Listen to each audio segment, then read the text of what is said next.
En este capítulo vamos a conocer el átomo, su definición, medidas, historia, ordenación, qué son los isótopos y qué son los enlaces y tipos existentes de enlaces.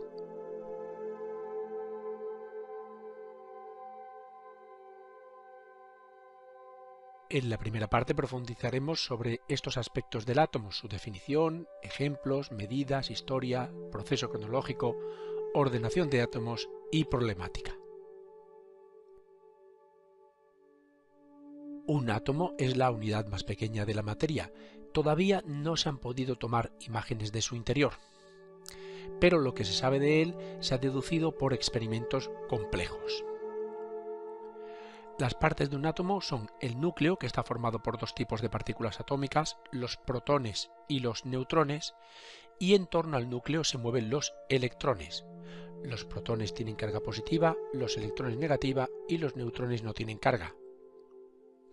Entre el núcleo y los electrones no hay absolutamente nada. El átomo, por tanto, está prácticamente vacío y cada protón tiene una carga eléctrica positiva. Cada electrón tiene una carga eléctrica negativa y, por tanto, el átomo es eléctricamente neutro porque tiene igual número de protones que de electrones. Los neutrones diremos que no tienen carga. Y casi toda la masa del átomo está en su núcleo. Además, cada átomo de un elemento se diferencia de los otros por tener distinto número de protones en el núcleo. Esto sería el ejemplo de un átomo. Esto del centro sería el núcleo y dentro del núcleo tendríamos los protones y los neutrones. Girando alrededor estarían los electrones con sus órbitas respectivas. Para que nos hagamos unas ideas de cómo es de grande y de vacío un átomo, si el átomo lo pudiésemos aumentar al tamaño de un campo de fútbol, el núcleo estaría en el centro del campo y tendría el tamaño de un guisante. Y los electrones girarían alrededor del campo de fútbol y tendrían el tamaño de una cabeza de alfiler. Por tanto, prácticamente todo el átomo estaría vacío. Vamos a hacer un poquito de historia. Su descubridor fue John Dalton en 1803, que concluyó que la materia estaba formada por átomos al estudiar las reacciones químicas. Cuando las sustancias reaccionaban, sus átomos se combinaban entre sí para formar nuevas sustancias. El modelo atómico que creó fue el modelo SOSO, en la que cada átomo era una esfera minúscula, maciza e indivisible, y cada elemento tenía un átomo diferente. Posteriormente, en 1904, Joseph Thomson descubrió que los átomos tenían cargas negativas, los electrones, y dedujo que, al ser eléctricamente neutros, también tendrían cargas positivas. Su modelo atómico era un modelo eléctrico, en el que los átomos eran como un bizcocho con pasas, y las pasas eran las cargas negativas y la masa era la carga positiva. En 1911, Ernest Rutherford dio un paso más y descubrió que al lanzar las partículas positivas de masa sobre átomos de oro, solo una de cada 10.000 rebotaba. Creó por tanto el modelo núcleo-corteza, en la que dedujo que el átomo no podía ser macizo, al no rebotar las partículas casi ninguna, sino que debía tener un núcleo con carga positiva y en la corteza estarían los electrones girando. Y un siguiente paso lo dio Niels Bohr en 1913, en el que dijo que los átomos estaban distribuidos en diferentes órbitas a distancias variables del núcleo. Era el modelo planetario. Ahí suponía que los electrones estaban en capas y saltaban de una a otra órbita si se les aplicaba energía. Al volver a su sitio emitían luz. Y haciendo un pequeñito repaso cronológico del átomo, diremos que ya Demócrito en el 450 a.C. dijo que era una estructura indivisible e indestructible, pero recordemos que Demócrito hipotetizó sobre esto porque el hombre no tenía ningún medio para poder saberlo. Ya Dalton, como hemos visto en la diapositiva anterior, fue que en 1803 el primero en describir al átomo con bases científicas. Thomson en 1904 dijo que los electrones eran como frutas dentro de una masa positiva. Rutherford en 1911 distinguió entre núcleo y electrones. Bohr en 1913 dijo que los electrones giraban en órbitas circulares. Sommerfeld en 1916 dio una versión relativista de entre el modelo de Rutherford y el de Bohr, y finalmente Schrödinger en 1916 dijo que los electrones eran ondas de materia, y el modelo este de Schrödinger es el que se sigue en la actualidad. Los átomos de los diferentes elementos se diferencian por el número de protones que tiene el núcleo. Por ejemplo, el hidrógeno tiene un solo protón, mientras que el carbono tiene 6, el nitrógeno 7 y el oxígeno 8. Y así se representa un átomo. Por una parte vemos el número másico, que es el número total de partículas en el núcleo, es decir, los protones y los neutrones, la suma de los dos, y se simboliza con una A. Luego tenemos el número atómico, que es el número de protones en el núcleo del átomo, y se simboliza con una letra Z. Por tanto, para saber el número de neutrones, se resta la A menos la Z, es decir, el número másico menos el número atómico. Y esto es la abreviatura del símbolo del átomo en concreto. Y por lo que respecta a los electrones, diremos que en algunas reacciones químicas los átomos ganan o pierden electrones. Ya no son eléctricamente neutros y entonces se les llama iones. Y los hay de dos tipos: positivos, que tienen menos electrones que los átomos neutros, y negativos, que tienen más electrones que los átomos neutros. Y para dejarlo un poquito más claro, vamos a solucionar un sencillo problema. Sería el siguiente: debemos calcular el número de protones, neutrones y electrones del ion N3 negativo. El número másico del nitrógeno es 14 y el número atómico es 7. Bueno, con esto ya lo podemos hacer. Sabemos que los protones, es decir, la Z, son 7. Los neutrones, la A menos la Z, son 14 menos 7, por tanto son 7 neutrones. Y los electrones, pues para iones negativos, Z más las cargas negativas sería igual 7 más 3, 10 electrones.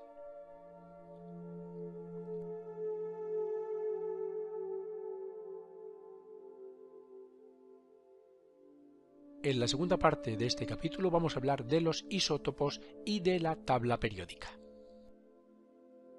Los isótopos son átomos de un mismo elemento cuyos núcleos tienen una cantidad diferente de neutrones y por lo tanto difieren en número másico.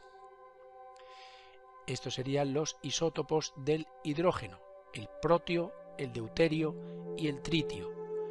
Vemos que tienen una diferente cantidad de neutrones y por lo tanto tienen diferente número másico. ¿Y para qué valen los isótopos? Bueno, pues tienen cientos y cientos de utilidades.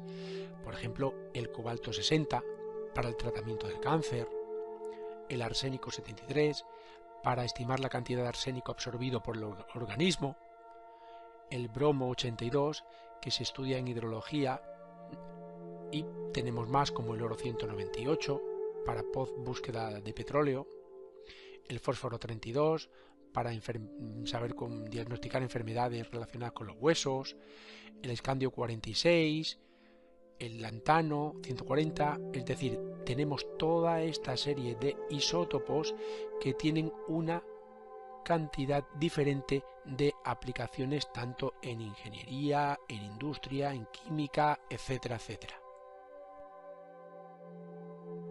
Y todos los elementos químicos se engloban dentro de la tabla periódica. Por tanto, la definición de la tabla periódica es la disposición de los elementos químicos en forma de tabla, ordenados por su número atómico, el número de protones, por su configuración de electrones y sus propiedades químicas. El creador fue el químico ruso Dmitri Mendeleev y el año de publicación fue en 1869, aunque posteriormente ha sido mejorada, ampliada y revisada constantemente.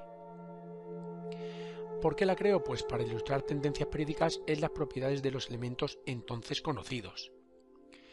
Y el orden de la tabla es: los elementos están en orden creciente de número atómico y están agrupados en columnas o familias semejantes según sus propiedades. Y esta sería la tabla periódica de los elementos.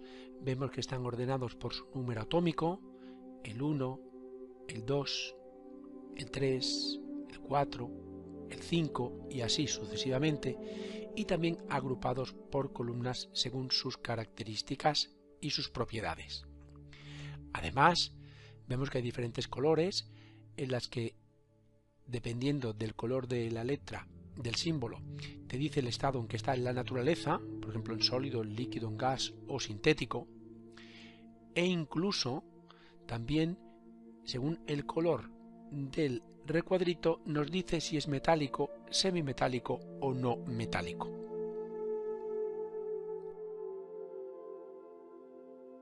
Y para ir con más detalle, vemos que cada uno de los elementos tiene una serie de datos. Por ejemplo, este número es el número atómico del elemento. Esto sería la masa atómica, el símbolo del elemento en cuestión y su nombre.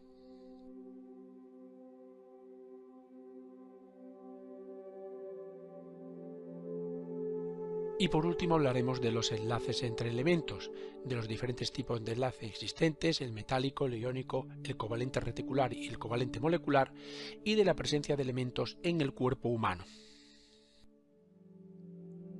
Antes que nada diremos que casi todos los elementos se enlazan entre sí. ¿Y para qué lo hacen? Pues sencillamente para ganar estabilidad.